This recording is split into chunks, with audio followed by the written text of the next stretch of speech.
Ayan, nasira to ng unang bagyo guys. Kaya, pinaano ko muna.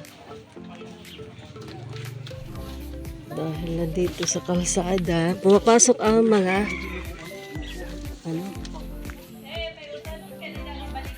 waray! Gimpanguha ko kasi ginutan ko. Ang sigidilias. Oo, ragin. Nagluya man iya bunga. Isasira kasi nung bagyo. Ngayon may parating na naman na bagyo. Ayan. Ayan aming mountain garden. Nasira yung pinto. Nakapadar naman to lahat guys. Padar yan, paluto.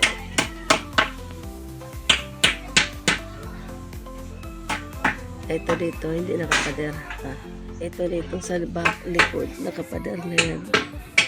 Pero hindi pa masyadong maganda yung pagkapadar niya. Sa harap lang. Kailangan kasi yung sa harap. Kasi kalsada na yan dyan eh. Kailangan yan, may pinto, may lock pa nga yan. Nasisira kasi dahil naulanan.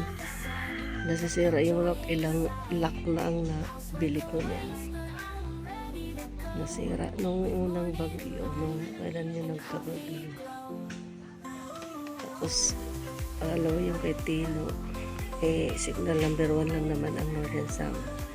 Tapos ayun, may paparating na naman super bagyo, pero parang Luzon ang pero maganda lang tayo. Yan, nasira kasi yan.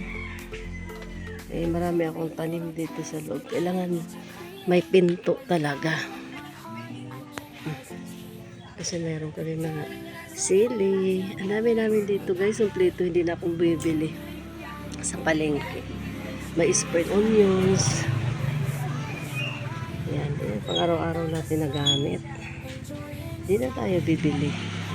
Mahal-mahal sa palengke. Tapos stock pa. Tapos yung kalamansi namin. Ang dami. Pag gusto namin magtula, ayan, kukuha na lang kami dyan ng kalamansi. Hindi na kami bibili. Yan ang kagandahan pag mayroon kang lupa na pagtataniman. Dahil fresh ang nakakain.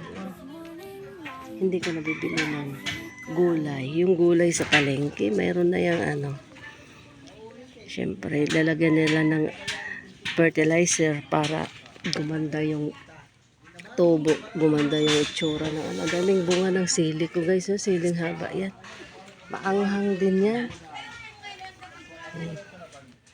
Yan, sira yan lang. Nasira nung bagyo. Sira nung bagyo. Yan. Yung kabuuan ng namin. Tsaka meron akong ito guys yung the best sa gulay na ginataan. Dahil ang bango nito, ang bango ng gulay, niluto mong gulay na ginataan. Pang ginataan lang naman to sa amin, nilalagay ito sa gata lang, yung ginataang gulay. Nagparami ako nito guys, marami ito, nandito yung pinakamarami ko.